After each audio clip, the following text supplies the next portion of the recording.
हम बुराई की पहचान उस यजीदी अज़धाम का तो जिक्र करते हैं जो मारने वाले थे, भूल मगर जाते हैं बचाने के लिए आने वाले अच्छाई के उन निशान, उन मोहसिनों, उन हुसैनी हिंदू ब्राह्मणों को इमाम हुसैन का ख़त पाकर जो हिंदुस्तान से यजीद के ख़िलाफ़ और हज़रत इमाम हुसैन के हक़ में लड़ने के लिए कूफा आए थे और हज़रत इमाम हुसैन को बचाते बचाते, आले रसूल को बचाते बचाते शहीद हो गए थे। इस लश्कर का नाम क्या था? इसके सरबराह का नाम क्या था? और हज़रत इमाम हुसैन ने इन्हें क्या लक़ब दिया था? ये हम आपको बताएंगे इस प्रोग्राम में। अगर आपने हमारा चैनल अब तक सब्सक्राइब नहीं किया तो कर लीजिए। यहाँ आपको तारीख़ी हवालों के साथ उन तमाम हक़ाइक़ से आगाही मिलेगी जिन्हें अब तक इल्म व सच्चाई से बदगुमान राजों ने अपनी लपेट में लिया हुआ है।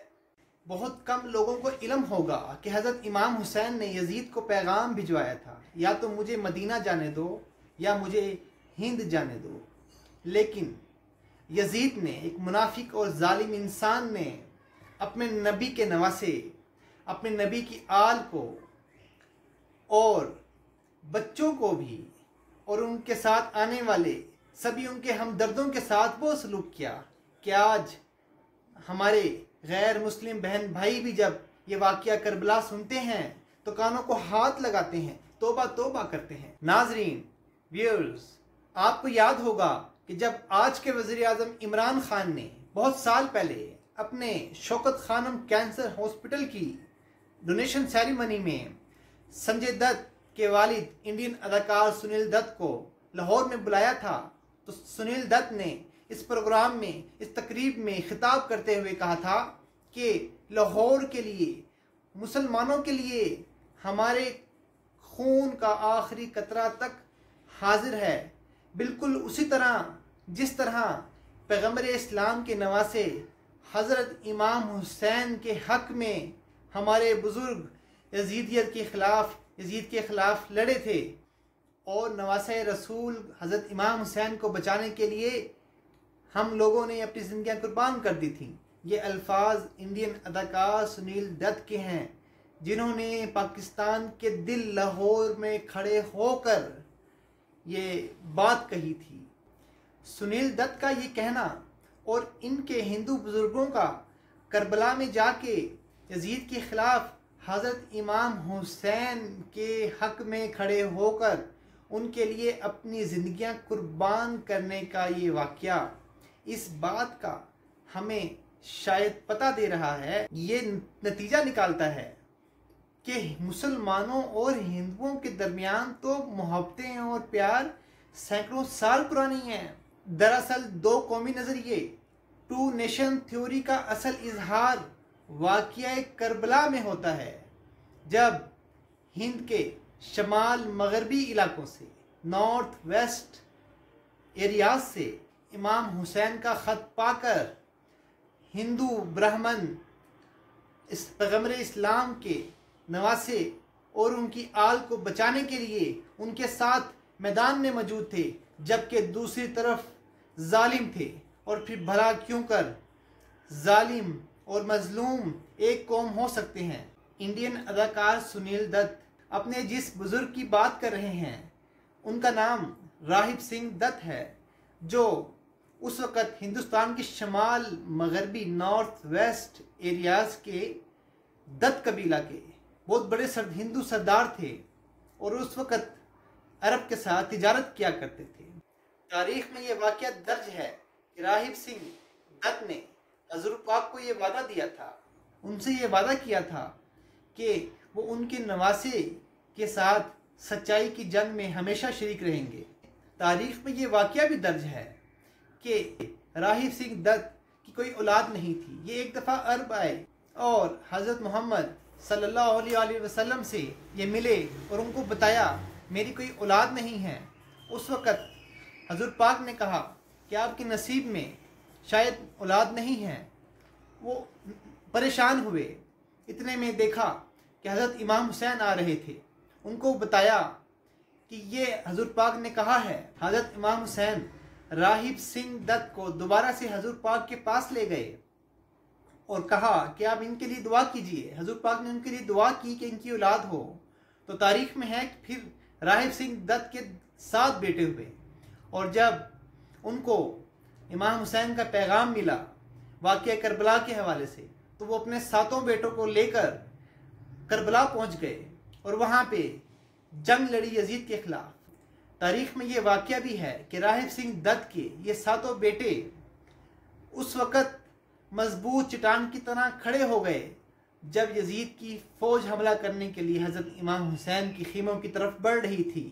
इन्होंने अपनी ताकत के साथ उनको रोकने की कोशिश की, लेकिन यजीदी लश्कर के सैकड़ों घोड़ों ने इनको कुचल दिया, लेकिन इन्होंने आखिर दम तक अपनी जान निछावर किए रखी। हिंदुस्तान के फेमस तारीखदान हिस्टोरियन सीसर कुमार मित्रा अपनी किताब द वीएन ऑफ इंडिया में लिखते हैं कि सफ़ा नंबर 183 वो लिखते हैं, सीसर कुमार मित्रा लिखते हैं, इस्लाम से कबल भी हिंदुस्तान और अरब ममालिक में तजारती ताल्लुकात थे और बहुत से हिंदू ताजर जो माल तिजारत हिंदुस्तान से अरब ले जाते थे वो अरब में मुकीम थे और ऐलान रिसालत के बाद भी इन हिंदुओं में से बेशतर अफराद रसूल खुदा की महफिलों में शिरकत करते। इसी तरह इनके ताल्लुकात ख़ानदान रसूल से कायम हुए। 10 अक्टूबर साल 680 में ये वाक़या करबला हुआ था। सीसर मित्रा अपनी किताब द वीएन ऑफ इंडिया में मज़ीद लिखते हैं कि जब ये वाक़या करबला पेश आया तो राहिब दत्त नामी Hindu ताजर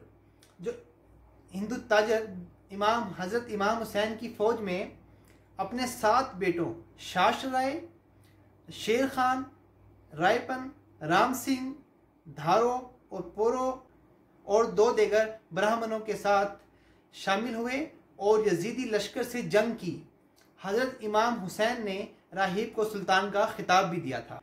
times of India Hindustan का बहुत मशहूर अखबार है।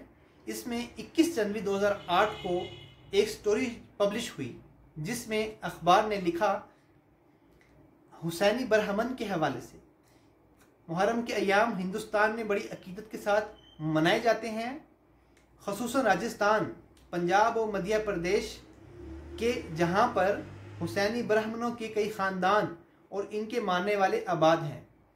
ये लोग दत्त भी कहलाते हैं और इन लोगों का अकीदा है 10 अक्टूबर 680 में करबला के मैदान में मिलकर यजीदी लश्कर से जंग की। राहिब सिंह दत्त के 7 बेटे हज़रत इमाम हुसैन और आले रसूल पे कुर्बान हो गए थे, लेकिन ये बूढ़े राहिब सिंह दत्त बच निकले। यजीदी फ़ौज ने इनको गिरफ़्तार किया लेकिन बाद में इनको रहा कर दिया और जब ये रहा हुए और हिंदुस्तान वापस आए तो इन्होंने अपने नाम के साथ हुसैनी ब्राह्मण लगा लिया। इस हवाले से भी तारीख़ मौजूद है। जब वाक़या करबला के बाद राहिब दत्त इमाम हुसैन के ख़ानदान से उनसे मिले, उस वक़्त उनको बताया कि मैं ब्राह्मण हूँ और इस तरह ये वाक़या हुआ, तो उन्होंने कहा कि आज से आप ब्राह्मण नहीं हुसैनी ब्राह्मण हैं और आज के बाद हमारी आने वाली तमाम नस्लें आपकी कुर्बानी को याद रखेंगी।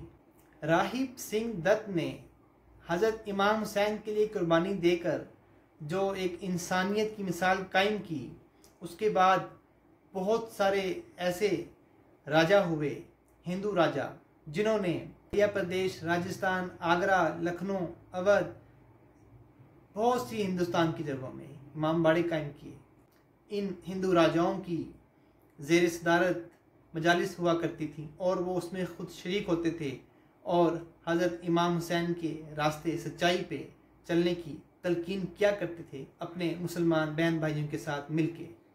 आज 10 मुहर्रम 2020 के दिन हम जहाँ मारने वालों का जिक्र कर रहे हैं, हमें बचाने वालों का जिक्र भी करना चाहिए, उनकी कुर्बानियों को याद करना चाहिए और अपना दिल बड़ा करते हुए इंटरफेथ हार्मनी, बैनुल मज़ाहब हम आहंगी फैलाने के लिए अपना किरदार अदा करना चाहिए ताकि हमारा खिता, हमारा रीजन अमन अमान के साथ आगे बढ़ सके और इस खिते के रहने वाले जो लोग हैं वो भी अपनी ज़िंदगियां अमन और सुकून के साथ गुजार सकें। यही हज़रत इमाम हुसैन का पैगाम है और हज़रत इमाम हुसैन का पैगाम इंसानियत है। अपना बहुत बहुत ख्याल रखिए। सज्जाद अज़हर पीरज़ादा को इजाज़त दीजिए और अगले प्रोग्राम में तारीख़ी हवालों के साथ आपसे फिर मुलाकात होती है। हमारा चैनल सब्सक्राइब करना ना भूलिएगा और आइकन बेल भी प्रेस कीजिए ताकि आने वाले हर प्रोग्राम और तारीख़ी इंटरव्यूज़ आप तक पहुंच सकें।